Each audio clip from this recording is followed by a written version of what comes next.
ঢাকা বিশ্ববিদ্যালয়ের ধুলোমাখা ক্যাম্পাস আর বইয়ের ঘ্রাণমাখা দিনগুলোতে এক তরুণ ছাত্র বিজ্ঞান গবেষণার গহীনে হারিয়ে গিয়েছিলেন।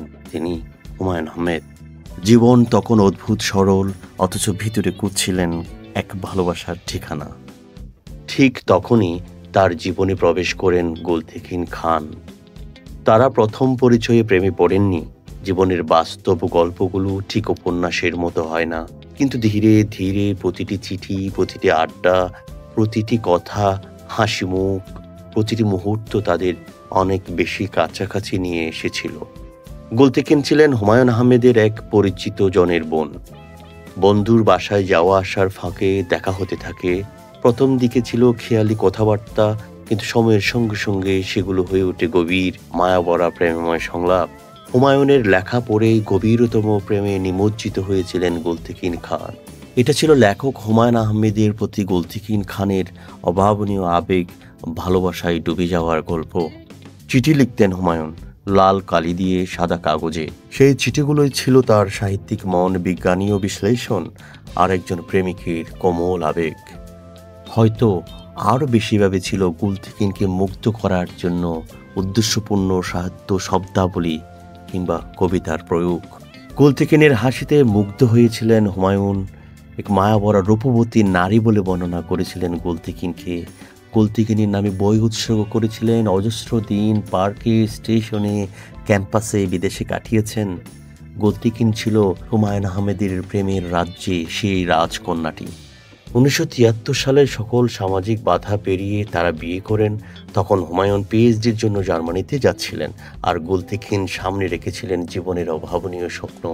উপেক্ষা করেছিলেন তার উচ্চ বংশ, তার সমস্ত কিছু ত্যাগ করে হুমায়ূনের জীবনে আসীন হতে চেয়েছিলেন এবং হয়েছিলেনও গোলতেখিন আহমেদ।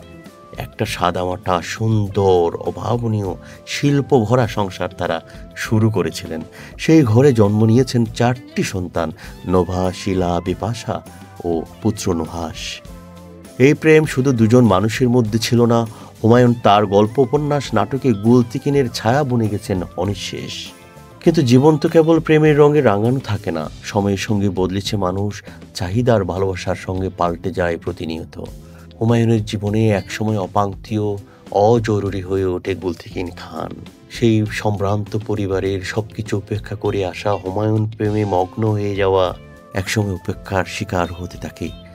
সাম্প্রতিক সোশ্যাল মিডিয়ায় গোলতেখিন যে হুমায়ূন আহমেদকে দ্বারা উপেক্ষার শিকার হয়েছিল, সেটা কিন্তু ফেসবুক স্ট্যাটাস দিয়ে লিখেছেন।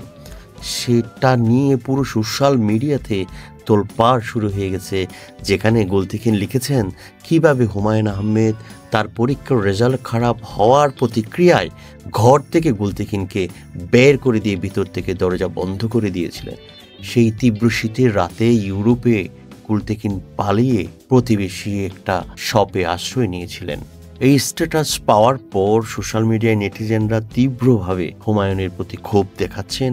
আবার কেউ কেউ বলছেন, গোলতেখিন কেন এত বছর পর এই ধরনের অ্যাসাসিনেশন করছেন, যখন হুমায়ূনীয় চরিত্রকে প্রত্যক্ষভাবে আক্রমণ করা হচ্ছে। এই সব প্রশ্ন এবং মিশ্র প্রতিক্রিয়ার মধ্যে তবুও বলা যায় একটা অভাবনীয় প্রেম ছিল তাদের। সেই বিচ্ছেদ কিভাবে শুরু হয়েছিল 2003 সালে। 3 দশকের প্রেম ও সম্পর্কের পর তাদের বিচ্ছেদ হয়, যেন হঠাৎ থেমে যাওয়া একটু উপন্যাস যার শেষ পাতা ছিঁড়ে গেছে বাতাসে। হুমায়ূনের জীবনে আবির্ভূত হন কন্যা শিলা আহমেদের বান্ধবী মেহের আফরোজ শাওন। শাওনের বহুমাত্রিক প্রতিভা হুমায়ূনকে মুগ্ধ থেকে মুগ্ধতর করে ফেলে। মেহের আফরোজ শাওনের সাথে নিবিড় সখ্যতা, প্রেম, গহীন চিন্তার ভাব বিনিময়ে তাদেরকে বিয়ের পিঁড়িতে বসিয়ে দেয়।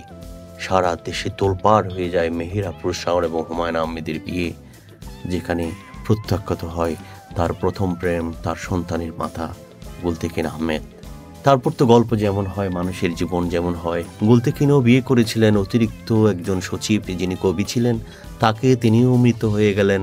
গোলতেখিন একা এবং নৈর্ব্যক্তিক এক মোহময় জীবনে, বেদনা বিধুর এক জীবনে এখনও নিশ্চিতভাবে হুমায়ূন আহমেদকেই বয়ে বেড়াচ্ছেন।